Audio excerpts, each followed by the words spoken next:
यह वास्तविक संख्याओं का वीडियो पार्ट नंबर 4 है, जो कि बताए थे परिमेय और अपरिमेय दोनों प्रकार की संख्याओं को वास्तविक संख्या कहते हैं। जैसे में बता दिए थे 2, 3, 5 इस तरह की संख्या परिमेय है और इधर से अपरिमेय। ये दोनों प्रकार की संख्या क्या कहलाती है? दोनों प्रकार की संख्या कहलाती है वास्तविक संख्या। वास्तविक संख्या उसमें से हम बताए थे कि परिमेय, परिमेय संख्या में हम क्या क्या पढ़ाए थे? परिमेय संख्या में पढ़ाए थे पहला प्राकृत संख्या,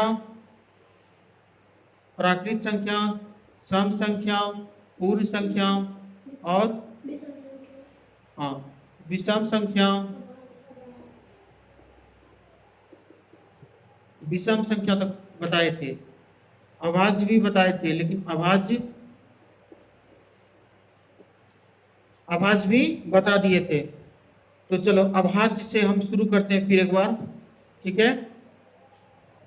अभाज्य से शुरू करते हैं। अभाज्य संख्या,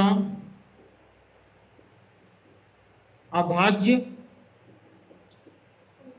संख्या को ऋण संख्या भी कहते हैं। क्या कहते हैं?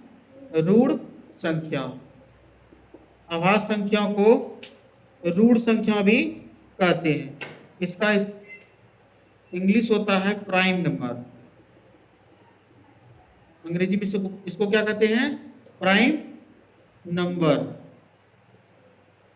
इसको इंग्लिश में प्राइम नंबर कहते हैं। तो इसकी परिभाषा हम कैसे याद रखेंगे? अभाज्य संख्या किसे कहते हैं? लिखना है कि जिस संख्या में जिस संख्या में दो गुणनखंड, जिस संख्या में दो गुणनखंड होते हैं, जिस संख्या में दो गुणनखंड होते हैं उसे अभाज्य संख्या कहते हैं। जैसे दो गुणनखंड कौन कौन से होंगे? पहला जैसे दो में कितने गुणनखंड होते हैं? 1 और 2। 3 में कितने गुणनखंड होते हैं? कौन कौन पहाड़ा से कटता है? 3। अच्छा 1 से कटेगा ना तो 3 से कटेगा। अच्छा 5 का कितना कितना से कटेगा? अच्छा 1 से कटेगा ना तो 5 से कटेगा। उसी तरह 7, 1 से ना तो 7 से। इसी तरह की संख्या क्या कहलाती है? अभाज्य संख्या। तो हम ऐसे बोल सकते हैं कि 2, 3, 5, 7, 11, 13, 17, 19 और 23 इस तरह की संख्या क्या कहलाती है? अभाज्य संख्या। तो अभाज्य संख्या कैसे याद रखेंगे? अभाज्य संख्या याद रखना है कि जिस संख्या में दो गुणनखंड होते हैं। जैसे दो में कितने गुणनखंड दिखाई दे रहा है? 1 और 2 किस किस पढ़ा में आ सकता है? चाहे तो 1 में या तो 2 में, और 3 चाहे तो 1 में या तो 3 में। हाँ इसी तरह की संख्या क्या कहलाती है? अभाज्य संख्या। उसके बाद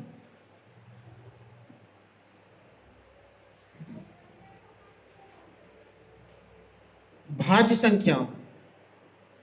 भाज्य संख्या इसको इंग्लिश में क्या कहते हैं? भाज्य संख्या को पहले, भाज्य संख्या का एक और नाम है, उसको यौगिक संख्या कहते हैं। क्या कहते हैं उसे?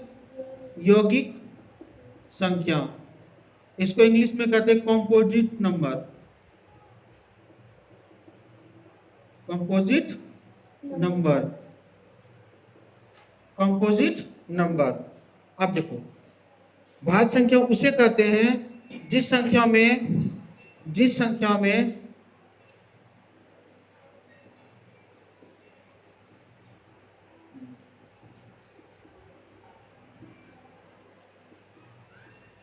दो से अधिक गुणनखंड होते हैं। जिस संख्या में 2 से अधिक गुणनखंड हो।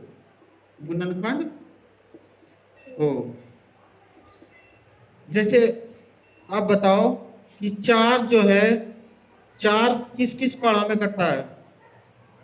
जैसे एग्जांपल में पहले लिख देते हैं 6 4 हुआ, 6 8 10 9 भी होगा, 10, 12 और 14, 15, इस तरह की संख्या क्या कहलाती है? भाज्य संख्या। क्या कहलाती है? भाज्य संख्या। तो भाज्य संख्या में हम क्या बताए थे कि जिस संख्या में 2 से अधिक गुणनखंड हो, 2 से अधिक गुणनखंड। 4 का गुणनखंड कितना कितना होता है? 4 तो 1 से भी कटता है, 2 से भी और 4 से भी, तो 2 से अधिक हुआ कि नहीं? उसी तरह 6 कितना कितना से कटेगा? 1 से, 2 से, 3 से और 6 से। तीनों चारों पढ़ा से कट सकता है। तो हम बोलेंगे कि भाज्य उसी को कहते हैं जो जिसमें 2 से अधिक गुणनखंड हो, जिसमें 2 से अधिक गुणनखंड हो। ठीक है। उसके बाद है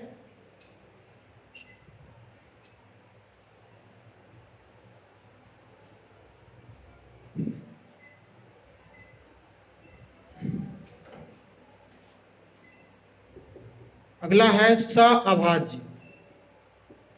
सअभाज्य संख्या।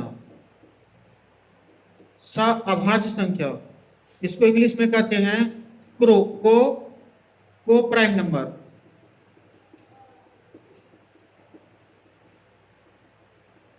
को प्राइम नंबर इंग्लिश में से क्या कहते हैं? को प्राइम नंबर। ठीक है। इसकी परिभाषा हम कैसे याद रखेंगे?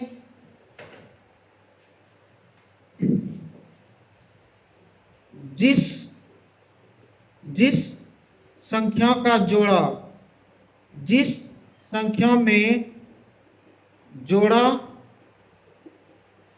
जिस संख्या में जोड़ा का मोसो 1 हो, यानी एचसीएफ, यानी एचसीएफ महत्तम समावर्तक कितना होना चाहिए?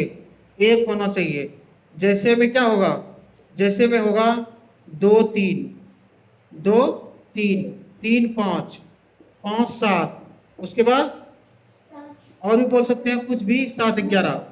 इन इसमें जोड़ा है ना, 2 3 जोड़ा दिया हुआ है, 3 5 जोड़ा दिया है, 5 7 जोड़ा दिया हुआ है।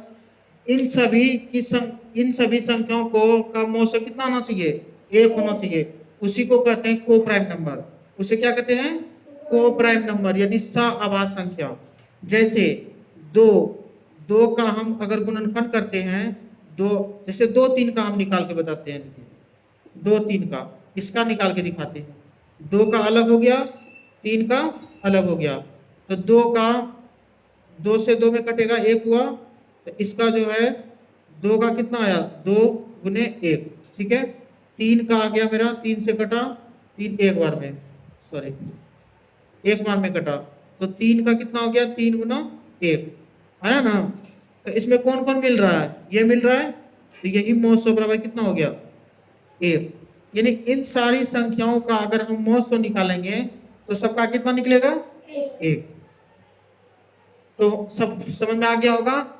इन चारों में भी सिखा दिए थे कि प्राकृतिक संख्या किसको कहते हैं? गिनती की संख्याओं का।